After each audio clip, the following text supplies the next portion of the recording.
Welcome to the complete collection of LeBron James's greatest stories told by NBA players and legends, part number 3. This is a 3-part series. Subscribe if you are new and you enjoy NBA content, and hit that notification button so you stay notified when a new episode drops. I won't keep you waiting. Welcome to the complete collection of LeBron James's greatest stories told by NBA players and legends, part 3. LeBron James is by far our best player in this league. I don't think there's really anyone next to him. I think he's there, then you go down the list. You know, Bron is, my GOAT. Is he? Oh, let's talk about that. The numbers don't lie. He's right there. He's probably ahead of Jordan. I get asked all the time about, MJ, LeBron, and it's such a difficult question to ask. All I know is they're the two best players that I've ever witnessed. You put Magic and Scottie and Penny Hardaway. No, you have to put Jordan and Magic together. And Penny Hardaway. You get LeBron. And that's every day, that you're totally focused on this. And he's gone past that 8 straight times. It's ridiculous.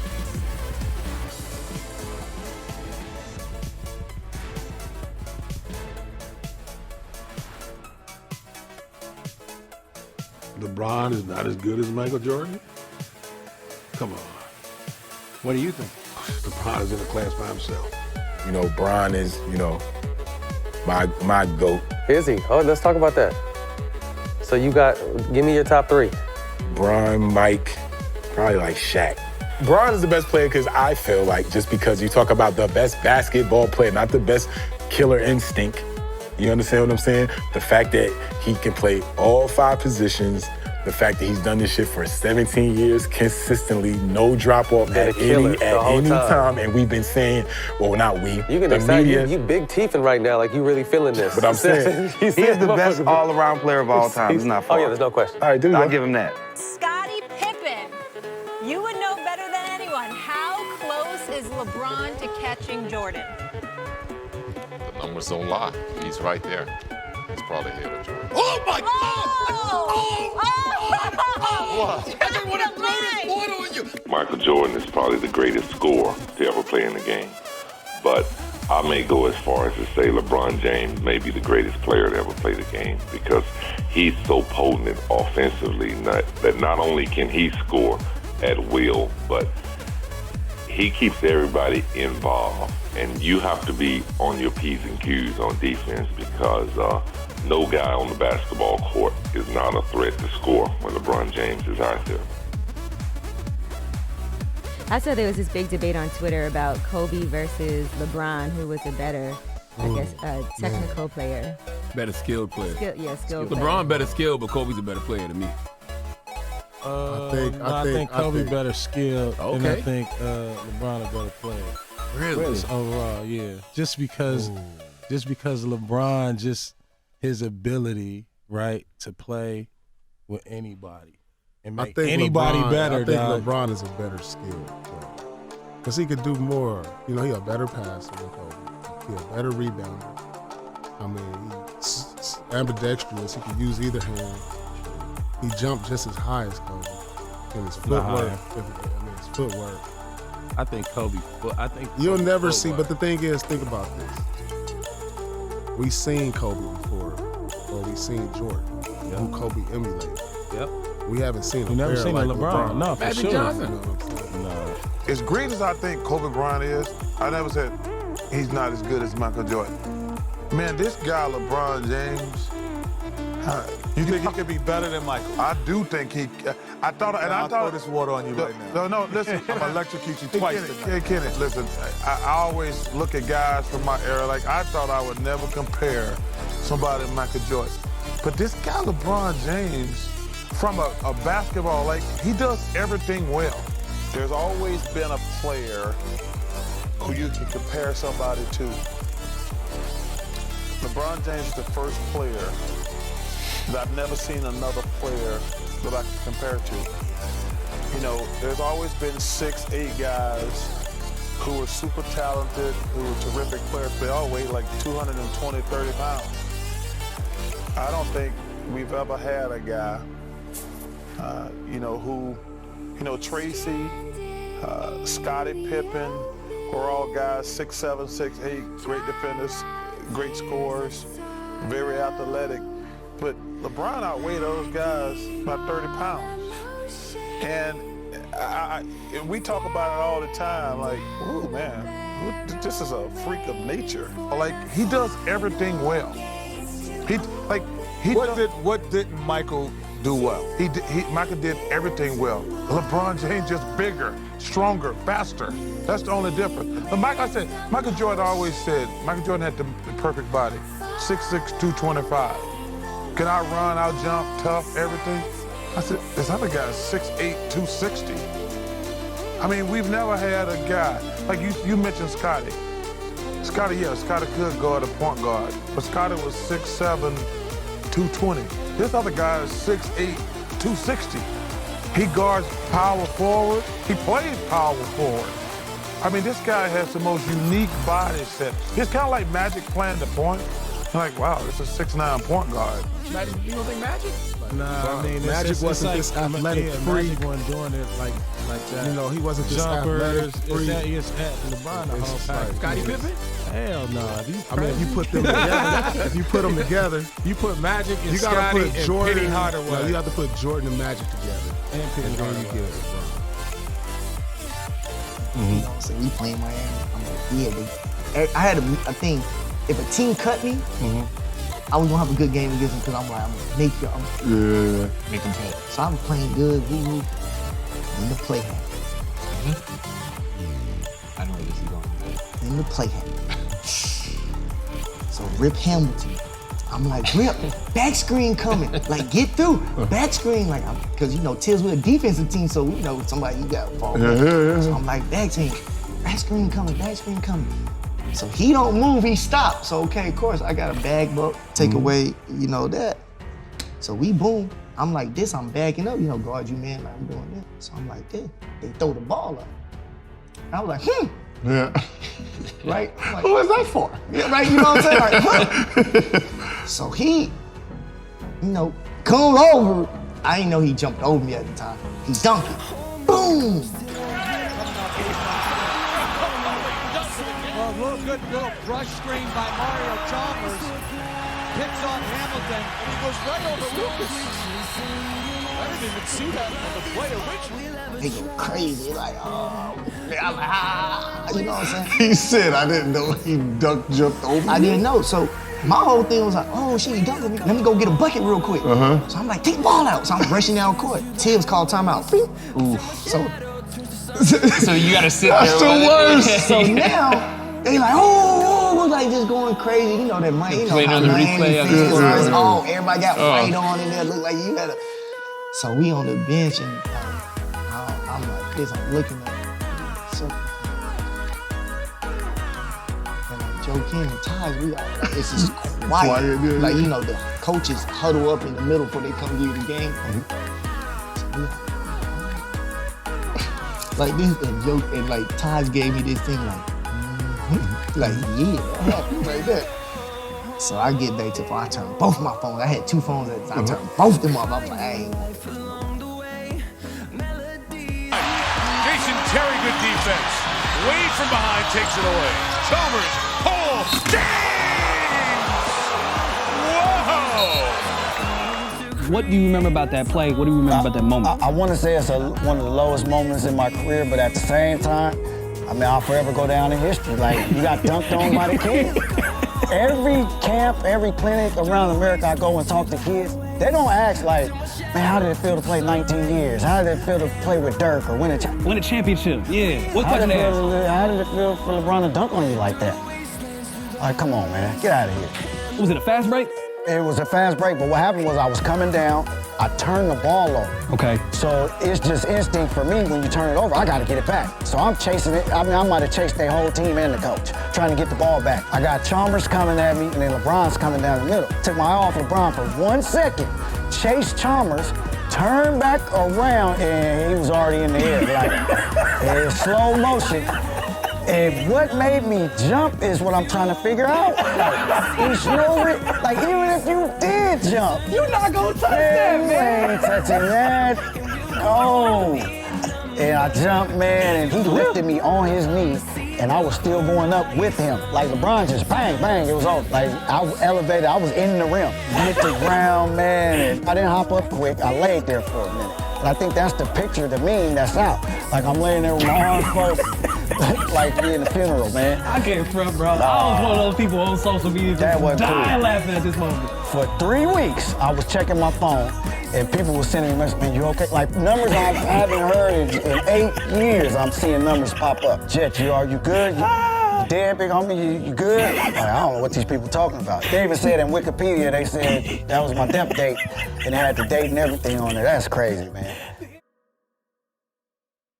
Michael Jordan, I don't think there could be a comparison to him, only because he's in a category far above everyone else, only because he's a mold breaker. Like, you're not gonna be Muhammad Ali. You're never gonna be Ali. You can be a great fighter, you can be the best at what you do, you can have a heck of a knockout punch, but you're not Ali. You're not Jordan because you can't break a ground that hadn't been broken yet. I don't see that LeBron is gonna break a ground that hasn't been. You can't be Magic. You're not gonna be the first 6'9" guard that come into the league and change the dynamic of what a point guard is. So he will never be that.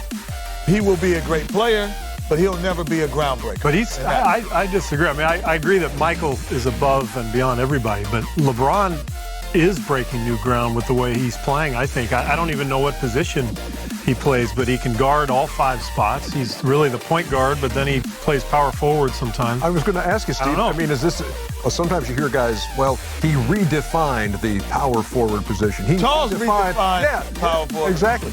So what has LeBron redefined? Well, let me make this. Well, I think the point that Steve was trying to make, like, if you remember last year in the playoffs, he guarded Derrick Rose. We would never let a 6'8" guy guard the MVP in our sport. I disagree. I mean, Scottie Pippen did that. But I'm saying, but Scottie Pippen will never play power forward. Right, but meaning, like, okay, as great as Shaq was, he's never, everyone always says, well, Wilt. Now, Shaq, greatest player we've ever seen at his position but he's always, because Wilt was the groundbreaker, so he never gets all the credit he probably deserved because he can't break through that Wilt comparison. Well, that's on the people. What LeBron but that's on fans But I think that's what we're talking about. So I think that's the same thing with LeBron. He'll never be in that Michael category because he can never meet up to that. Maybe that's next, though. Maybe that's the next step for him. He's got to win 4 or 5 more titles, and then people will talk about him in that kind of new mold. I still think it'll be Kobe. He's added the three-point threat. You know, when we came here 3 years ago in the first meeting, we weren't fearful of his shot. We were fearful of his power and his penetration and his passing. But now you fear everything. And I think maybe the greatest testament to LeBron is that, 5 years ago, he was one of the top 5 players of all time. And from 5 years ago till now, it seems like he's 10 times better because he's added so much skill to his game. And I get asked all the time about, MJ, LeBron, and it's such a difficult question to ask. All I know is they're the two best players that I've ever witnessed. They're very different, but however you want to rank them, they're right there together. I'm shocked at LeBron that he's been able to do it for this long. Consistency, yeah. Yeah, I mean, and we talking about him going to potentially his 7th NBA final. And, he's dominated this era of basketball that he's played in. And, to be able to do it consistently at this level in these many places, Cleveland, Miami, back to Cleveland, he's been the guy, which is, head-wise, I mean, had to figure it out.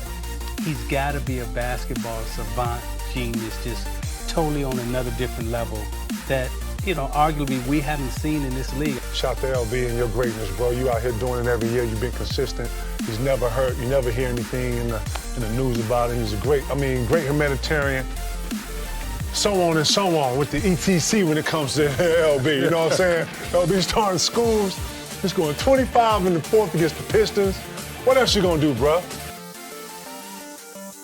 He's unbelievable, and I think we've played now till May 25th and May 27th the last 2 years, and we started on September 25th, and that's every day, that you're totally focused on this, and he's gone past that 8 straight times. It's ridiculous, and does it at this level and with the pressure, with the scrutiny, doesn't matter. It's just unbelievable. Our goal going into the series was to make him exert as much energy as humanly possible, and try to be as good as we can on everybody else who are good players. And for the most part, I thought we were pretty good at that. And multiple games now in TD Garden held him under 100. 3 games in the 80s, but he still scored 35. It's a joke. Easy cut. James for 3. That's good. Put Aaron Baines in the pick and roll, and that's exactly what they do. Try another 3 and nails it. Clarkson out there right now with him. James drives on Orford, gets inside and lays it in off the glass. Flected, picked up by James, turns, shoots, and hits. Drives, continues, off balance, banks it home. Here comes James in the open floor. James, grabbed from behind, count it, goaltend and 1. Mama, there goes that man. Would LeBron get the super status of the NBA if he came into the league in the 90s? I think he's an athletic Oscar Robertson. If you look at that 60s era, 70s era, whatever that was. But 3 inches bigger. And 3 inches bigger. Then he's, if you look in the 80s era, he's an athletic Magic Johnson. And then in this era, he's himself. But you add the athleticism that the other guys that had the comparable skill sets had. Can we go to the next question? Seriously. Yeah. It's LeBron James. He's one of the top, 5, 10 players of all time. Who's the player that's playing in the NBA today, Elgin Baylor, that could have held his own in the league while you were playing and with the rules that you were playing? About it. LeBron James. I mean, he's like a freak of nature. I mean, this guy, man, he's built like Hercules. I mean, he's 6'8". I think he weighs like 275 or 280. He should be out there playing football too. But I mean, he could one heck of an athlete. As far as playing basketball, you've got to enjoy this guy. If you're a basketball fan, you got to sit back and go, wow, how did he do that? Or I always say, boy, I wish I had his speed. Yeah.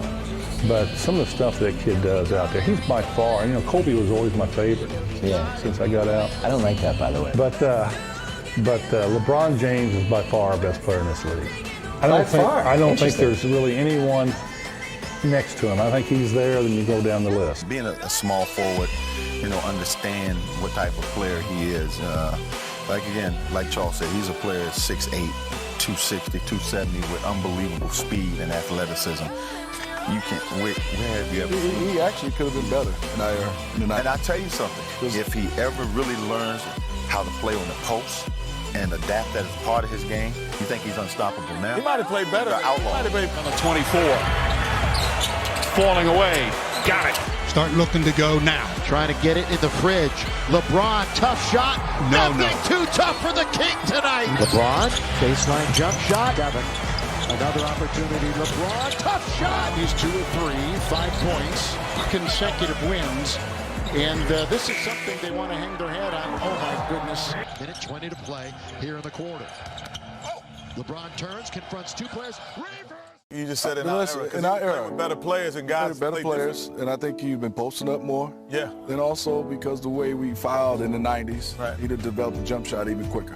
All right, unanimous yes to that, and Steve Kerr getting testy. And we'll be back with a little bit more on Open Court on NBA TV. Or they come on the court right after LeBron would have been horrible. He would have sucked. It would have been awful. It would have been brutal. It might not even made the team. It might have been like Darren Walker said Tracy was only going to play for 3 years. Darren Walker would have cut him. Matt made a really good point, Sean. Do you think that LeBron James is still the best player in the league at 36? He's always been the best player. He's probably been the best player in the league since his 3rd or 4th year in the league. It seems to me that, the media, they like to outsmart themselves and try to figure out a different MVP every year. Oh, we like this guy. This guy's had a better year, blah, blah, blah. that to me is kind of like the Michael Jordan effect, if you will, where you know who the best player in the league is, but you want to prove that you're smarter than everybody else by electing somebody else as MVP. LeBron James has been the MVP basically every year he's been in the league. I know that we like to compare other players to him and say this guy is good. No one in this league right now has done what he's done, taking 3 different teams to the finals. And some of those teams, the Cleveland team that he won with, they had no business winning the NBA Finals if it wasn't for him. So, to me, he's still the undisputed king. Yeah, and you think about King James, he's played basketball so long that he actually played when Matt Bonner was playing. So, Matt, do you have any special stories going up against LeBron in your years? A ton, but one that particularly sticks out in my mind was one time I was the lone person back on defense, and he was coming at me like a freight train. So I'm like, all right, I'm just going to wrap him up and make him earn it at the free throw line. And right there, you see how strong and powerful he is. He went right through my arms and somehow finished that basket. And I remember looking at Coach Pop after he hit it, and Coach Pop just looked at me and shrugged his shoulders like, hey. He's LeBron James. That's what makes him difficult to guard. Anybody else? That's LeBron James. What do you want from me? If you could have picked any current player right now to play with for an entire season, who would you have picked? Probably Kobe, because the fact that he's, well, of course he wouldn't have been shooting as much as he does now. Yeah, you would have had to talk with him. His desire to win, his dedication in the offseason to get better, and he's just tough. He's just a tough cat. But if you want to have fun like I did with Bill Walton, play with LeBron. Really? It'd been probably more fun to play with LeBron. But if you want to win and win and win, it's Kobe. If you wanted to win, you'd like to play with Kobe. If you want to have fun, he'd like to play with you. Everyone interprets. How did you interpret? Well, I mean, it's simple. Kobe has 5 rings and I have none. So it's easy to say that. You know, if I got 5 rings and Kobe has none, then it'd probably be the other way around. So, you know, I'm an easy target. Let's say that. Okay. If someone wants to get a point across, you just throw LeBron's name in there. You could be watching cartoons with your kids, and you don't like it, you say, blame it on LeBron. If you go to the grocery store and they don't have the milk that you like, you say it's LeBron's fault. I'm easy targets, and I understand that. I mean, it doesn't get to me at all. Part of this vote, or the thought process, is always what is the good story. When Charles won the MVP, when Karl Malone won an MVP, they were a fresher story than Michael Jordan. I voted for Jordan every year because I just thought that he is the most valuable player in the league and he's going to win a championship. And I would vote the same way with LeBron. I always looked at him, he's like Jordan, that he's the most valuable person in the NBA and he's going to play for a championship. Maybe that's not, fair to do it that way, but I didn't go out of my way to go, boy, I'm kind of bored with voting for the same guy. How about, Greek Freak was a great story last year. He wasn't the same story this year. I thought LeBron was a better story. That didn't mean he was the MVP, but I probably would have leaned that way to vote for LeBron to do what he's doing. And he completely reinvented the roster, made Anthony Davis the focal point, led the league in assists, and he did it in the Western Conference where people said, well, let's see what LeBron would do if he played in the Western Conference. So from a storyline, that was a better story than the Greek Freak. And also, Theodore, I think if you ask LeBron deep down, he's trying to do something that no one's ever done in the history of the game. And that's win 3 championships with 3 different organizations and winning finals MVP. No one's ever done that. He's done it twice, obviously with Miami and Cleveland, and he has a chance to do that with the Lakers. Obviously, he would probably be battling for that finals MVP with Anthony Davis, but he has an opportunity to do something Michael Jordan's never done, Larry Bird, Kareem Abdul-Jabbar, which would be his 4th, but winning finals MVP as well. I think LeBron's at the redemptive stage. I think he's at the stage where he's put in the time, he's been proving who he was, he's been challenged by everybody, and the fact that, he's stayed quiet and finished his goal kind of just puts him at the stage where I've done everything I've asked for, that you've asked of me. Now let me have the freedom to pursue and chase the rest of these championships. I look at it, I think he started not listening to all the critics. I think the one thing is I think he listened to everything. I think in the finals the year before against Dallas, he was up tweeting at 3 a.m., talking to fans. I think he finally started to say, let me just be myself. And whatever happens, happens, wherever the chips may fall. And he started to play the game a different way. For me, seeing him post up. To me, taking a challenge of guarding fours. He didn't do that in the Dallas series. He never really guarded a Dirk Nowitzki. I think now he'll accept the challenge right now to play center. So I think he accepts now, I'll do whatever it takes. I'm going to play my way. And I think that's what he did is pretty much, canceled out the noise and just started to play. What's scary is what lies ahead for him. He's already won 3 MVPs. He's considered by all of us as the best player on the planet right now. I think his best basketball is yet to come because of that one championship. And I think that's what's scary. The best basketball for LeBron James, I believe, is ahead of him. Kind of scary, isn't it, Shaq? We haven't seen the best of LeBron James yet? It's very scary, but unfortunately for LeBron, now that the monkey is off his back, he's going to be compared to 2 people. That's Kobe Bryant and Michael Jordan. So now the question is, how many championships can he get? We all know he's a competitor, and he's going to be going for that 5 and 6 mark. Mm-hmm. What do you think, Steve? Well, he's the most scrutinized athlete probably in the history of the world, given the amount of media these days. I thought it was just really cool watching him break through that wall, as Steve said. I mean, he had that moment this year where he broke through to the next level, not only because he got the ring, but the manner in which he did it. The Dallas series, a couple years ago, he struggled in the finals. This time, he totally dominated. And I just think about the maturity. You think back to his Cleveland days, pregame warm-ups, they're doing all the camera stuff, and, it was all fun. It started not being fun for him for a couple of years there. And then I think he just realized the only way that this is really fun at this level is to win, and he got it done. And that concludes the complete collection series on LeBron James. If you enjoyed this series, be sure to hit that like button, subscribe if you are new for a new episode, and tell me which player you would like to see next down below in the comment section. Hit that notification button so you're notified when a new episode releases, and I will catch you guys in the next video. I am out. Peace.